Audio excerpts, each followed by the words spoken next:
भरोसा, बदलते भारत की शान।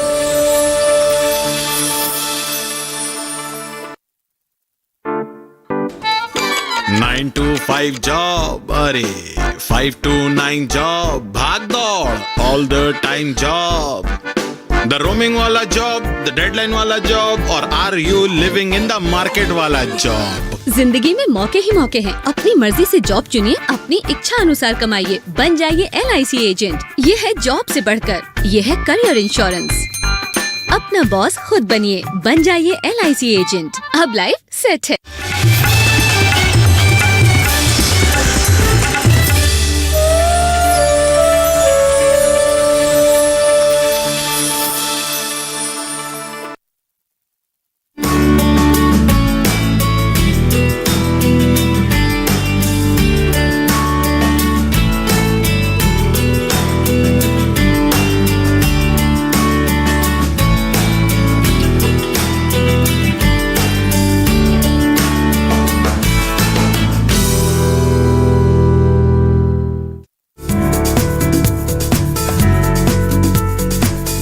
दूरदर्शन किसान चैनल चौपाल चर्चा की टीम पहुंची उत्तर प्रदेश के जिला मुजफ्फरनगर गांव बीजोपुरा।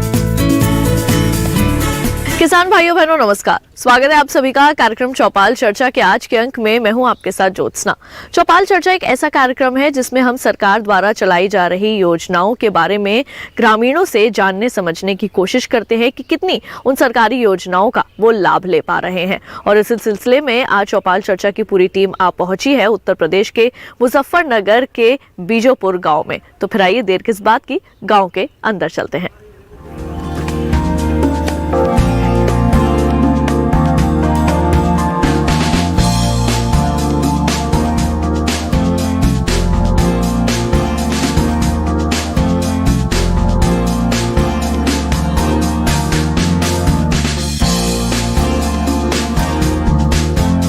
तो आप पहुंचे हैं हम गांव के अंदर और आइए देर किस बात की, कार्यक्रम में चर्चा की जो है वो शुरुआत करते हैं। और सबसे पहले मैं बात करना चाहूंगी आपसे। सबसे पहले मैं जानना चाहूंगी आपका नाम। मैं मनोज त्यागी। पहले तो आप मुझे ये बताइए अपने गांव के बारे में कुछ जानकारी दीजिए, किस तरह का गांव है आपका? मेरा गांव बहुत प्रगतिशील गांव है क्षेत्र में, और मेरे गांव में चीनी मिल भी है। सन 33 से लगा 1933 से। रेलवे स्टेशन है, सुविधा संपन्न गाँव है, पढ़े लिखे लोग हैं, IAS और बड़े बड़े पदों पर मेरे गांव से लोग हैं। और मैं भी एक प्रगतिशील किसान हूँ। मुझे भी कई राष्ट्रीय अवार्ड कृषि पर मिले हुए हैं, माननीय प्रधानमंत्री से लेकर और ब्लॉक स्तर तक सब अवार्ड मुझे मिले। चलिए, जान के तो बहुत खुशी हुई। लेकिन अगर मैं आपसे सबसे पहले ये पूछना चाहूँ कि जब भी कोई सरकारी योजना आती है तो किस तरह की प्रतिक्रिया रहती है किसानों की उसके लिए? किसानों की तो प्रतिक्रिया है कि भाई सरकारी सुविधा का या सरकारी योजना का सबको लाभ मिलना चाहिए, सभी उसके पात्र हैं। कोई किसी एक किसान को या किसी एक विशेष व्यक्ति को मिलना चाहिए, मेरी राय है। वो कृषि एक खुशी जो है वो उनके चेहरे पे देखने के लिए मिलती है। खुशी चेहरे पे देखने को जरूर मिलती है जी। किसी के लिए अगर आप अच्छा करोगे तो खुश तो होगा, जिसके लिए आप अच्छा करोगे तो खुशी तो महसूस होगी, इसमें क्या जी। अब थोड़ी सी बातचीत करते हैं योजना के बारे में। जैसे कि हम सभी जानते हैं कि अब जो भूजल स्तर है वो धीरे धीरे गिरता जा रहा है। आपके गाँव की क्या स्थिति और किस तरह से जो टपक सिंचाई योजना जो सरकार की है उसका कैसे जो है लाभ ले पा रहे हैं यहाँ? भूमि जल स्तर बहुत तेजी से नीचे जा रहा है, इसमें कोई दो राय नहीं। मुजफ्फरनगर के 3 ब्लॉक बिल्कुल डार्क जोन में आ चुके हैं। मेरा ये है कि एक तो किसानों को इसके लिए प्रेरित किया जाए, किसानों को योजना के बारे में बताया जाए कि कैसे कैसे ड्रिप सिंचाई काम करते हैं, और किसानों के इनके टूर कराया जाए, इन्हें दिखाया जाए। जैसे महाराष्ट्र, गुजरात है, जहाँ भी मैंने भी देखी है, जहाँ भी वो योजनाएं चलती है उन्हें दिखाया जाए किसी कंपनी से कितनी अच्छी फसल में लोग ले रहे हैं, कीड़े बीमारी से कैसे फसल बचती है, और भूगर्भ जल को कैसे संरक्षित किया जा सकता है। सरकार की योजना बहुत भारी मात्रा में लागू करनी चाहिए और फ्री करनी चाहिए किसान के लिए। किसान पर कोई पैसे का वर्डन, उस पर दबाव ना बनाया जाए कि आप किसानों को लगा कर देनी चाहिए। ये सरकार की जिम्मेदारी है, क्योंकि भूगर्भ जल जो है सबका है, किसान का नहीं, सबका है। अगर ये बिल्कुल खत्म होगा तो सभी लोग की स्थिति बहुत खराब हो जाएगी। बिल्कुल, तो ऐसा ही जानकर हाँ। बहुत खुशी हुई कि आपको एक अच्छी जानकारी जो है वो आप ये रखते हैं, आप अपनी जगह पर वापस बैठ सकते हैं। आइए हमारे और भी किसान भाई जो यहाँ पर मौजूद हैं उनसे इसी संबंध में बात करते हैं। आपसे मैं यहाँ पर बात करना चाहूँगी, सबसे पहले जानना चाहूँगी आपका नाम। मेरा नाम नित्यानंद त्यागी। जी, आप क्या बताना चाहेंगे टपक सिंचाई के बारे में? क्या होती है टपक सिंचाई और उसके क्या लाभ हैं? टपक सिंचाई जैसे हमारा जल स्तर गिरता जा रहा है उसके लिए बहुत ज़रूरी है। आजकल किसानों को जागरूक कर रही है सरकार और सब्सिडी भी बहुत ज़्यादा दे रही है। लेकिन मैं सरकार से एक आग्रह करना चाहूँगा इस विषय में कि हमको जो पूरा पैसा जमा करना पड़ता है, मान लिया 1 लाख रुपए एक किसान को जमा करेगा, जब टपक सिंचाई उसको यंत्र मिलेंगे तो किसान के पास 1 लाख रुपए इकट्ठा नहीं हो पाते। तो मैं आग्रह करना चाहूँगा, हमारी जो सरकार ये योजनाएं चला रही है कि मान लिया 10,000 रुपये उनको जमा करना है तो वो कर देंगे किसान, लेकिन 1,000 नहीं करें, वो 1 लाख रुपये नहीं जमा कर पाएंगे।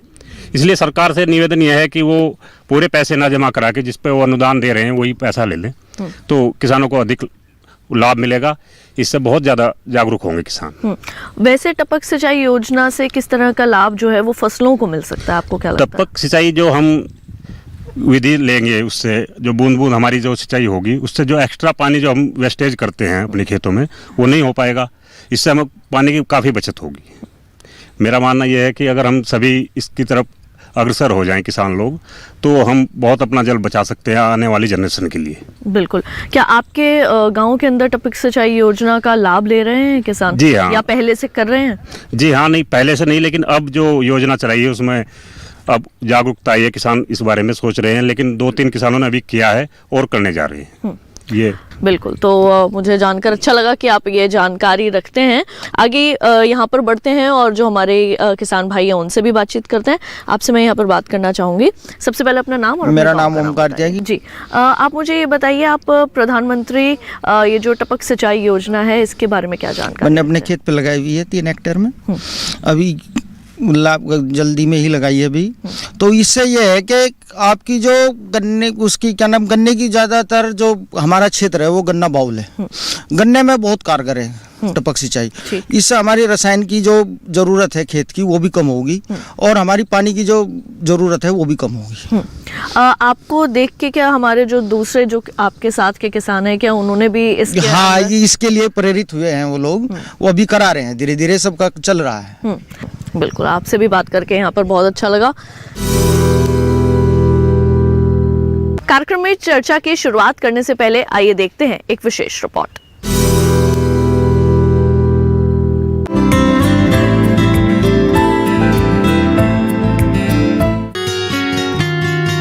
कृषि प्रधान हमारे देश की लगभग 75% कृषि भूमि सिंचाई हेतु मॉनसून पर निर्भर है और मॉनसून की मर्जी समझ नहीं आती। इन सब हालातों का सामना करते हुए खाद्य सुरक्षा व सतत विकास सुनिश्चित करना है। इसके लिए न केवल सिंचाई हेतु सदा पानी की जरूरत है कि मॉनसून पर निर्भरता कम हो। जरूरत है बूंद बूंद को सहेजा जाए। जरूरत है पानी का किफायती गुणवत्तापरक उपयोग। समय की इस मांग को पूरी तरह समझा हमारे प्रधानमंत्री जी ने। किसानों को पानी कैसे पहुंचे और कम से कम पानी बर्बाद हो उस रूप में कैसे पड़े, इस पर काम चल रहा है। 20,000 करोड़ रुपया इस काम के लिए लगाने की दिशा में काम कर रहा हूं मैं। इतना ही नहीं, मनरेगा बड़ी चर्चा होती है लेकिन कहीं एसेट क्रिएट नहीं होता है। इस सरकार ने बल दिया है और मैं चाहूंगा इन गर्मी के दिनों में गांव-गांव मनरेगा से एक ही काम होना चाहिए, एक ही काम, और सिर्फ तालाब है तो तालाब गहरे करना,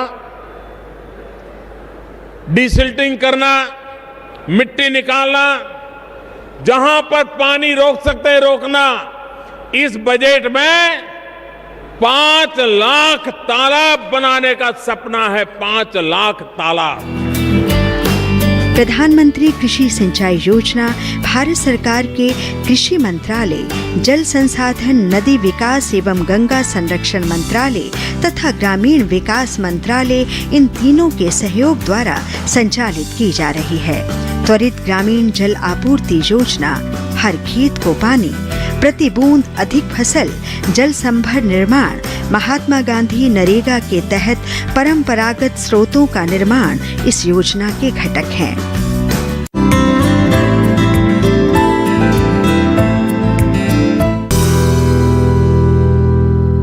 फिलहाल कार्यक्रम में वक्त हो चला एक छोटे से ब्रेक का। जल्द लौटेंगे वापस, कहीं मत जाइए, देखते रहिए दूरदर्शन के साथ। कोरोना वायरस के खतरे से बचते हुए फसल की कटाई, बिक्री, खरीद, नई फसल की जुताई और बुआई सुरक्षित हो सकती है अगर हम लगातार हाथों को साबुन और साफ पानी से नियमित अंतराल पर धोते रहें। नाक, मुंह को मास्क, गमछे या कपड़े से ढक कर रखें। आंख, कान, नाक, मुंह न छुएं। आपस में 2 गज की दूरी बनाए रखें।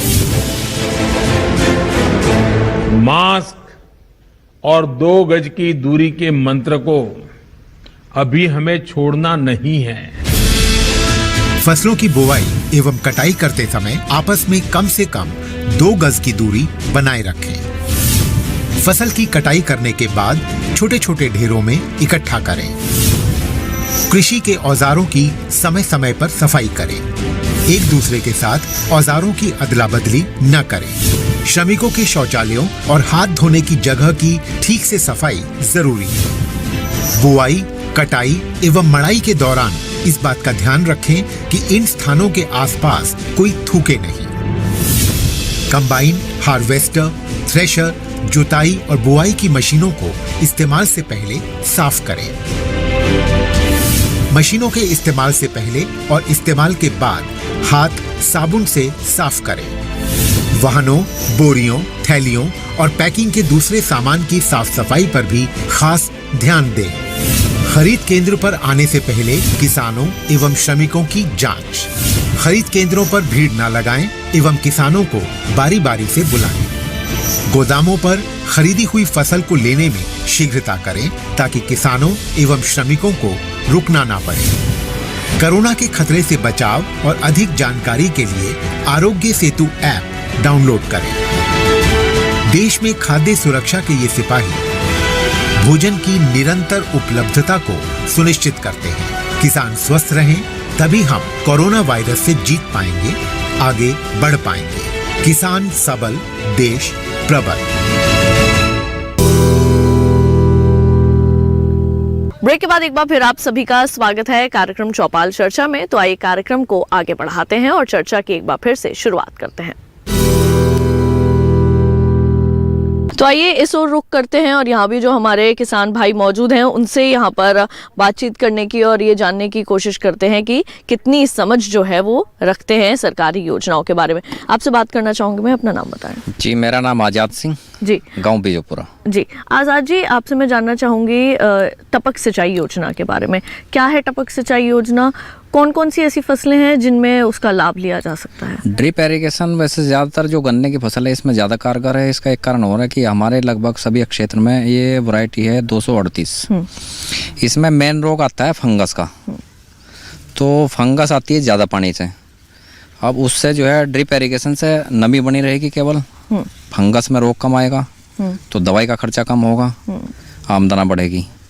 दूसरी बात, जो वाटर लेवल नीचे जा रहा है वो भी इम्प्रूवमेंट होगा। और तीसरी बात, आपके चैनल से के माध्यम से मेरा कहना यह है गवर्नमेंट से कि जो भी ट्वेल लग रही है, 12 पे ये ड्रिप इरिगेशन अलाउ है और नहर के पानी में ये हो नहीं सकता।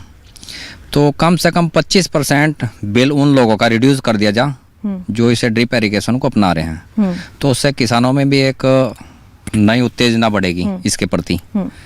और दूसरा, जैसे हमारे और किसान भाइयों ने बताया उस सबसे मैं सहमत हूँ कि पैसा भी केवल जो किसान का शेयर है वही जमा होना चाहिए। ये सब बातें हैं ड्रिप इरिगेशन के बारे में।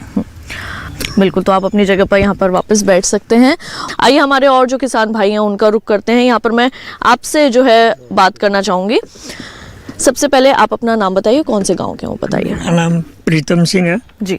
आप गांव बीजोपुरा है मेरा। जी, आपसे मैं सबसे पहले जानना चाहूँगी टपक सिंचाई योजना के बारे में। आप जब अपने समय में खेती किया करते थे तब टपक सिंचाई योजना नहीं आई थी, लेकिन पानी का बचाव करने के लिए किस तरह की जो चीज़ें हैं जैसे मटका सिंचाई है और किस तरह के प्रबंध जो है वो आप किया करते थे? सबसे पहले तो मैं डीडी किसान न्यूज़ चैनल का धन्यवाद देना चाहता हूँ, उनका स्वागत करता हूँ, गाँव में स्वागत करता हूँ।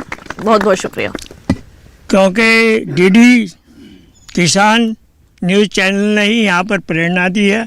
किसी को हमारे गांव में टपक योजना के बारे में अब तक नहीं बताया गया था। ये सच्चाई है। जब तक किसान को उसके बारे में जानकारी नहीं होगी, प्रधानमंत्री योजना चलती रहे, लेकिन एग्रीकल्चर संबंधित कोई अधिकारी आज तक इस गांव में नहीं आए। तो टपक योजना के बारे में आज आपने बताया, आज प्रेरणा स्रोत था आप, और हम अपने गांव के जो किसान भाई हैं उनको टपक योजना के बारे में आप बता रहे हैं, कुछ हम भी बता रहे हैं, इसमें लाभ भी हैं। लाभ तो तब होंगे जब हमारी योजनाएं, हमारे कृषि विभाग के अधिकारी, हमारी सरकार किसानों को अनुदान दे उसके बारे में। हमारे जो पूर्व वक्ता हैं उन्होंने बिल्कुल स्पष्ट कहा कि पहले क्या करते हैं सरकारी योजनाएं, अगर जी हम आपको 60 या 80% वो देंगे अनुदान, पहले पैसा करवाते हैं जमा। क्यों कराते हैं भाई? किसान के पास इतना पैसा कहाँ पर है? पहले वो उतना ही एस्टिमेट जमा करवा लें जितना हो और उसी समय वो दे दें हमें। जी बिल्कुल, आप अपना स्थान ले सकते हैं। हमारे और भी यहाँ पर किसान भाई मौजूद हैं, आइए हम उनसे भी बात करते हैं और उनसे भी समझने की कोशिश करते हैं। आपसे मैं बात करना चाहूँगी, मैं चाहूँगी आप अपने स्थान पर खड़े हो जाएं। सबसे पहले आपका नाम जानना चाहूँगी, कौन से गाँव से हैं? रामपाल सिंह, गाँव बीजोपुरा। जी, आप क्या बताना चाहेंगे टपक सिंचाई योजना के बारे में? आप अपने समय जब खेती किया करते थे तो पानी बचाने के लिए किस तरह का प्रबंधन जो है वो करते थे? उस समय तो नहरी पानी था, कोई जरूरत नहीं पड़ी थी, बहुत पानी था। अब पानी की कमी पड़ी, अब लोगों ने सोचना शुरू किया इस बारे में। आपने टपक सिंचाई योजना के बारे में सुना तो होगा कभी भी? नहीं, पढ़ा है, सुना नहीं, पढ़ा हमने, पढ़ा भी है। बाकी उसका देखने में प्रयोग नहीं प्रैक्टिकल हुआ कोई यहाँ अब तक। तो पढ़ के आपको कैसा लगा कि ये योजना कितनी कारगर जो है वो साबित हो सकती है? योजना अच्छी है, बात उसे लागू ढंग से किया जाए। आप अपने स्थान पर वापस बैठ सकते हैं। आइए अब इस तरफ का रुख करते हैं, हमारे जो किसान भाई यहाँ पर मौजूद हैं उनसे बातचीत करते हैं और उनसे समझते हैं योजना के बारे में। आपसे जानना चाहूँगी, अपना नाम बताइए। मेरा नाम परवेश कुमार। जी, तो अभी जो हम बातचीत कर रहे हैं टपक सिंचाई के बारे में यहाँ पर, तो कुछ तो बिंदु जो हैं वो आपको समझ में आए होंगे। क्या आप इसको आगे करने की कोशिश करेंगे? देख कर करने की कोशिश करी, कागज जमा करे उसके अभी, और जो देखा गया उसमें खाद भी वहीं से लगा सकते हैं और दवाई भी वहीं से लगा सकते हैं, उसकी जड़ में दवाई जाएगी तो उसका लाभ भी मिलेगा किसानों को। तो आप इसका लाभ ले पा रहे हैं? जी बिल्कुल। कार्यक्रम में वक्त हो चला है एक और छोटे से ब्रेक का, जल्द लौटेंगे वापस। आप देखते रहिए दूरदर्शन के साथ। अरे सुन तो। मुझे क्या सुनाना चाहते हो? जो सुनाओ मेरी सौतन को। किसको? अरे वही तुम्हारा मोबाइल फोन जिससे सुबह शाम दिन रात चिपके रहते थे और कहते थे किसान कॉल सेंटर से बातें हो रही हैं। अच्छा ये बात है। हाँ, क्यों, क्या हुआ? अब बात नहीं होती क्या? अब तो झट से बात हो जाती है। ऐसा क्या? हाँ, अब तो ज्यादा लाइनें और खास तकनीक के कारण खेती के माहिरों से तुरंत बात हो जाती है। और अगर कभी लाइन व्यस्त हो तो अपनी समस्या फोन पर रिकॉर्ड करा दो, वहाँ से फोन आ जाता है और समस्या की हल का मैसेज भी आ जाता है। ये देखो आ गया। अरे वाह, इसका मतलब इंतजार की घड़ी अब खत्म। हाँ, तभी मैं सोचूं कि आजकल मुझ पर इतना प्यार क्यों आ रहा है। कृषि संबंधी समस्याओं का अपनी भाषा में तुरंत हल पाने के लिए पूरे भारत में किसी भी फोन से हेल्पलाइन नंबर पर संपर्क करें। किसानों का दोस्त किसान कॉल सेंटर।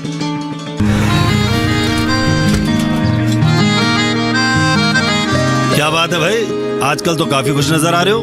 क्यों ना हो, अब मैं ऑर्गेनिक खेती जो कर रहा हूँ ये पूरा प्राकृतिक है, ऑर्गेनिक है। इसमें हमारे खेत, हमारी फसल और हमारी जेब सब फायदे में होते हैं। और इसमें लागत भी कम है।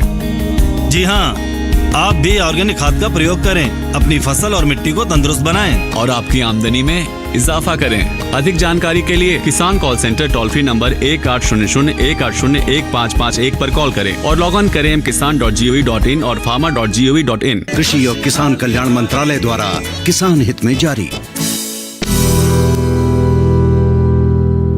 ब्रेक के बाद एक बार फिर आप सभी का स्वागत है कार्यक्रम चौपाल चर्चा में। तो फिर आइए कार्यक्रम को आगे बढ़ाते हैं। तो आइए जो हमारी जो चर्चा है, जो हम बातचीत कर रहे हैं टपक सिंचाई योजना के बारे में, उसको आगे बढ़ाते हैं। आपका नाम जानना चाहूंगे और आप कौन से गांव से हैं? मेरा नाम रघुराज सिंह है, गांव रही है जी। आप मेरे को ये बताइए, टपक सिंचाई योजना के संबंध में क्या जानकारी रखते हैं? इसके बारे में तो मुझे जानकारी इतनी ये है, पहले जो सिंचाई होती थी वो रहट सा और ढेकली सा होती थी, और अब इससे ये ट्यूबवेल लग गए, वो बहुत पानी दे दें लोग, इससे एक वो बनाई जाए जिससे जल स्तर नीचे जा रहे हैं, और उससे ये हो पानी उतना ही दो जितने फसल को ज़रूरत है। तो इसमें तो इससे ये अंदाजा लगा जी है, और ये बड़ी अच्छी बात है। अगर ये इस तरफ वो हो जाए तो बहुत फायदा हो जाए, जल स्तर भी सही रहे और फसल को भी उतना पानी मिले जितनी उसे ज़रूरत है। बिल्कुल। तो आइए एक बार फिर से रुक करते हैं हमारे कुछ और किसान भाइयों का। आपसे मैं बात करना चाहूँगी, अपना नाम बताइए। मेरा नाम रविंद्र कुमार है, इसी गांव का रहने वाला हूँ जी। टपक सिंचाई योजना के बारे में क्या बताएंगे? अच्छा, इसमें तो बहुत बढ़िया चीज़ है ये टपक योजना, और ये तो आने वाली पीढ़ी के लिए हम जल बचा सकें, वरना ये बचने वाला नहीं जो स्थिति है। लेकिन सही तरीके से गवर्नमेंट की योजना लागू हो। अब गवर्नमेंट ने कह दिया भाई 1 लाख रुपए दो, हम कहाँ से देंगे भाई 1 लाख? हमारे पास तो कहना इनका 10 रुपए भी नहीं, 1 लाख कहाँ जमा कर देंगे? जिनके पास 1 लाख है उनसे तो 10 लाख करा लो आप, कोई फर्क नहीं पड़ता। तो एक सीमित रहेगा ना, आम जन तक नहीं पहुंचती जो स्कीम है। बिल्कुल, इनके लिए भी जोरदार तालियां हो जाए यहाँ पर। अपनी बात को आगे रखना हमेशा एक किसान के लिए जो है वो लाभकारी रहता है, क्योंकि जब किसान अपनी बात आगे रखता है तभी जो है वो सरकार तक बात पहुँचती है, और उन बातों के ऊपर जो है वो कोई ना कोई कदम जो है वो ज़रूर उठाए जाते हैं। तो हमारे और भी जो किसान भाई हैं, आइए उनसे भी हम बातचीत करते हैं। आपसे मैं यहाँ बात करना चाहूँगी, अपना नाम बताइए, कौन से गाँव से? मेरा नाम सत्यवीर सिंह है जी, गांव बीजोपुरा जी। प्रधानमंत्री टपक सिंचाई योजना के बारे में क्या जानकारी रखेंगे? योजना बहुत अच्छी है जी, और ये हर एक किसान को लगवानी भी चाहिए। लेकिन सबसे बड़ी समस्या यह है कि यहाँ हमारे पास किसान जो है ये फुटकर ज़मीन वाला है, 10 बीघे वहाँ, 5 बीघे यहाँ, 4 बीघे यहाँ। इसलिए ये टपक योजना कारगर इसलिए नहीं होने की क्योंकि इतनी जगह कहाँ से लगाई जा। दूसरी बात ये कि मैं सरकार से एक ही प्रार्थना करना चाहता हूँ कि ये टपक योजना जैसे छोटे छोटे किसान हैं, इनकी एक समूह के रूप में रखी जा। आसपास के जो छोटे छोटे किसान हैं 5-4 बीघे के, एक ट्वेल का कनेक्शन है, उसी से इन्हें सबको जोड़ दिया जा। क्योंकि मेरे पास अगर कहीं ट्वेल नहीं है तो मैं टपक योजना का लाभ उठा ही नहीं सकता। किराए का पानी दे रहा है, और पानी अगर मैं उस से जो जुड़ जा तो हमें लाभ मिल सकता।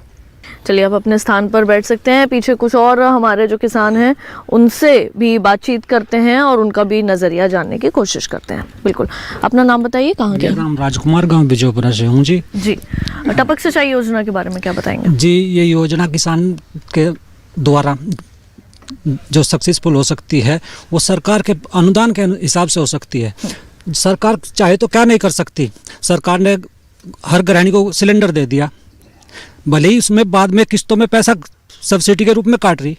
इसी तरह ये टपक योजना लगा के इसी तरह बैंक में के माध्यम से थोड़ा थोड़ा पैसा करके सरकार पैसा ले सकती है। सरकार चाहे तो ये योजना हर किसान को मिल सकती है। बिल्कुल, तो आप भी अपने स्थान पर बैठ सकते हैं। जहाँ समस्या है वहाँ किसान खुद ही जो है वो समाधान भी बता रहा है। और तो यहाँ पर हमारे साथ अधिकारी जी भी मौजूद हैं, आइए अब उनसे ही बातचीत करते हैं। सर, जैसे कि आपने यहाँ पर हमारे जो किसान भाई हैं उनकी समस्याओं को सुना, टपक सिंचाई योजना के बारे में बहुत से हमारे किसानों की समस्या ये है कि अनुदान के संबंध में जानकारी लेना चाहते हैं कि अगर जिनको लगवाना है टपक सिंचाई के लिए तो कितना अनुदान मिले और किस तरह से जो है वो अप्लाई कर सके। ये मैडम जो योजना है 2 विभाग इसको संचालित कर रहे हैं, तो जानकारी मुझे इसलिए भी ज़्यादा है कि आत्मा योजना सेंट्रल गवर्नमेंट और स्टेट गवर्नमेंट के कोलैबोरेशन से चल रही है, तो उसमें डिप्टी पीडी हूँ मैं। सभी विभागों के साथ सामंजस्य हमारा रहता है, पशुपालन, गन्ना, डेयरी, उद्यान, मत्स्य, कृषि विज्ञान केंद्र, सभी के कोऑर्डिनेशन हम लोग काम करते हैं। तो उसमें यही है कि 2 विभाग इस योजना को संचालित कर रहे हैं, गन्ना विभाग और उद्यान विभाग। और वास्तव में टपक सिंचाई जो है जनपद मुजफ्फरनगर में तो बहुत अच्छी सफल हो सकती है। उसका कारण ये है कि हमारे यहाँ 70% गन्ने का क्षेत्रफल है, करीब 1,40,000 हेक्टेयर हमारी जो है ज़मीन में गन्ना है, और गन्ने में किसान जो है अधिक मात्रा में सिंचाई करता है, फर्टिलाइजर ज़्यादा देता है, तो टपक सिंचाई वहाँ पे बहुत ज़्यादा सफल हो सकती है।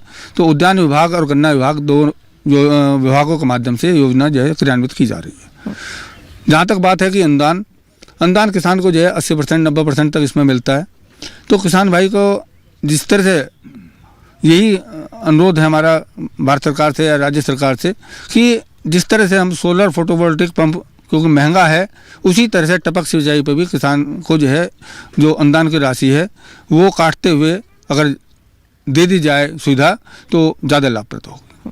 बिल्कुल, तो आप अपने स्थान पर वापस बैठ सकते हैं। और जैसे कि अभी हमने यहाँ पर बात की और काफ़ी सारी समस्याएं थी, उनका कहीं ना कहीं जो है वो अधिकारी जी ने समाधान भी जो है वो बताया। तो आज इस गांव में हमने सरकार द्वारा चलाई जा रही योजनाओं के संबंध में किसान कितनी जानकारी रखते हैं इसके बारे में जाना, और साथ ही साथ अधिकारी जी से भी जो है वो उनकी समस्याओं का समाधान जानने की पूरी कोशिश की। तो हम उम्मीद करते हैं कि हमारे जो किसान हैं वो सरकार द्वारा जो चलाई जा रही योजनाएं हैं उनका पूरा लाभ ले पाएंगे। तो हमारे आज के चौपाल चर्चा कार्यक्रम के इस अंक में बस इतना ही। अगली बार फिर आप सभी से होगी मुलाकात, तब तक के लिए मुझे दीजिए इजाजत। आप देखते रहिए दूरदर्शन किसान। नमस्कार।